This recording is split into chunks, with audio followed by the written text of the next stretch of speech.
Begitulah surat balas yang telah dikirim semula.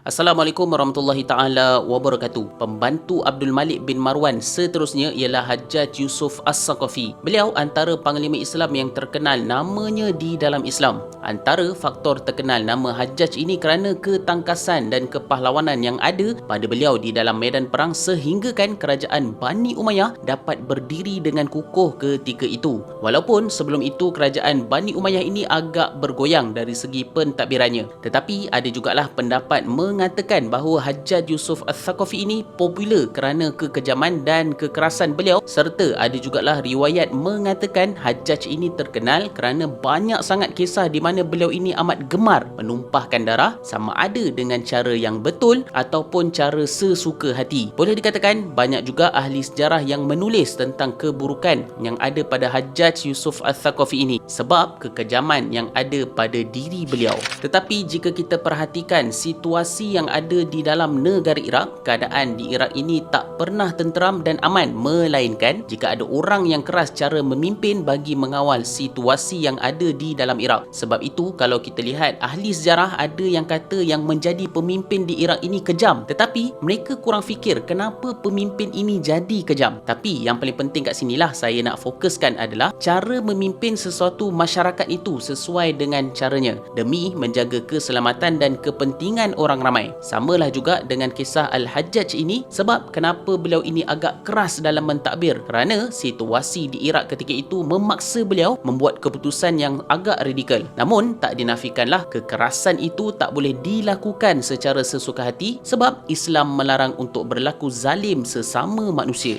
Nak kata betapa kerasnya Hajjaj Yusuf As-Saqafi ini memerintah Iraq waktu itu sehinggakan sampai berita kepada Khalifah Abdul Malik bin Marwan tentang Hajjaj yang banyak melakukan pertumpahan darah dan boros dalam menggunakan harta kerajaan. Waktu itulah Khalifah Abdul Malik bin Marwan telah mengutus surat kepada Hajjaj Yusuf As-Saqafi. Dalam surat itu menyebut, "Aku telah mendengar berita bahawa kamu Hajjaj sangat boros dan banyak menumpahkan darah rakyat. Aku tak membenarkan kamu melakukan perkara sedemikian. Maka aku sebagai khalifah telah memutuskan supaya kamu Hajjaj perlu membayar diat denda, dan jika kamu membunuh secara sengaja, kamu akan dihukum kisos, iaitu bunuh dibalas bunuh. Samalah juga dengan harta yang telah kamu boroskan itu. Kamu mesti bayar dan pulangkan semula harta tersebut." Bila Hajjaj Yusuf As-Saqafi ini dapat sahaja surat dari Khalifah Abdul Malik bin Marwan, terus beliau balas semula surat tersebut dengan mengatakan, "Aku telah mendapat surat dari Khalifah bahawa Khalifah mengatakan aku seorang yang boros dan telah menumpahkan darah rakyat. Demi Allah, aku belum lagi menghukum seseorang yang mengerjakan maksiat sesuai dengan hukuman yang setimpal dengan maksiat yang dilakukan seseorang itu. Bahkan, aku juga meringankan hukuman tersebut mengikut keadaan dan situasi. Samalah juga dengan harta. Belum pernah lagi aku tak bagi seseorang makanan yang cukup, melainkan orang itu taat dan patuh dengan apa yang telah ditakbir di dalam negeri ini. Demi Allah, bila aku melakukan pembunuhan atau memberi hadiah atau harta, sebenarnya semuanya demi kepentingan khalifah semata-mata." Begitulah surat balas yang telah dikirim semula kepada Khalifah Abdul Malik bin Marwan.